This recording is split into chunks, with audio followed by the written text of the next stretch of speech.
उत्पत्ति अध्याय 41। उत्पत्ति अध्याय 42। जब मिस्र का सारा देश भूखों मरने लगा, तब प्रजा फिरौन से चिल्ला चिल्ला कर रोटी मांगने लगी, और वह सब मिस्रियों से कहा करता था, यूसुफ के पास जाओ और जो कुछ वह तुमसे कहे वही करो।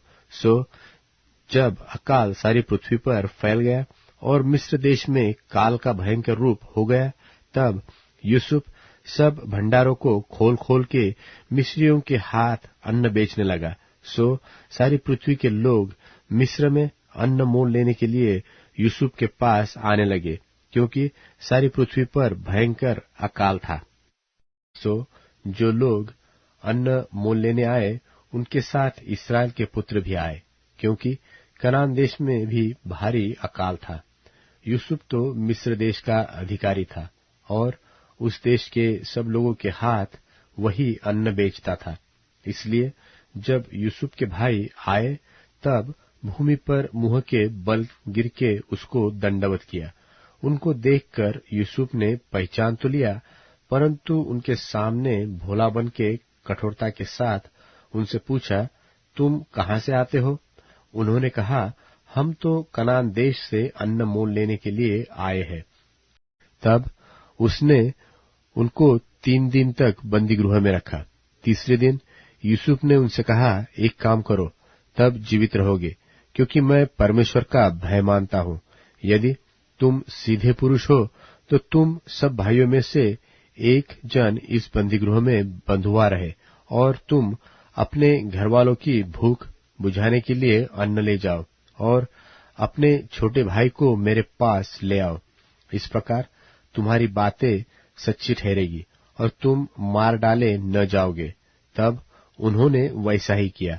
उन्होंने आपस में कहा कि निसंदेह हम अपने भाई के विषय में दोषी है, क्योंकि जब उसने हमसे गिड़गिड़ा के विनती की, तो भी हमने यह देखकर कि उसका जीवन कैसे संकट में पड़ा है, उसकी न सुनी।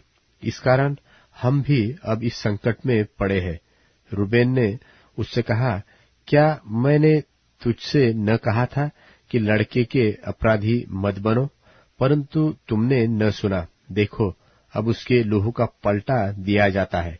यूसुफ की और उनकी बातचीत जो एक दुभाषियों के द्वारा होती थी, इससे उनको मालूम न हुआ कि वह उनकी बोली समझता है।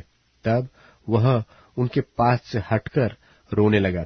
फिर उनके पास लौटकर उनसे बातचीत करके उनमें से शिमोन को छांट लिया और उसके सामने बंधुआ रखा।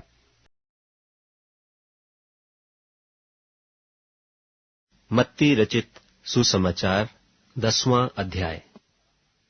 फिर उसने अपने 12 चेलों को पास बुलाकर उन्हें अशुद्ध आत्माओं पर अधिकार दिया कि उन्हें निकालें और सब प्रकार की बीमारियों और सब प्रकार की दुर्बलताओं को दूर करें।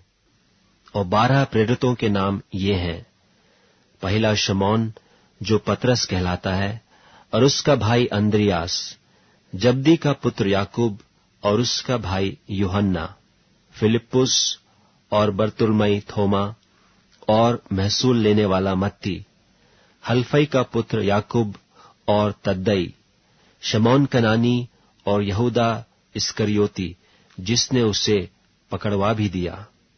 इन 12 को यीशु ने यह आज्ञा देकर भेजा कि अन्य जातियों की ओर न जाना और सामरियों के किसी नगर में प्रवेश न करना, परंतु इस्राएल के घराने ही की खोई हुई भेड़ों के पास जाना। और चलते चलते प्रचार कर कहो कि स्वर्ग का राज्य निकट आ गया है।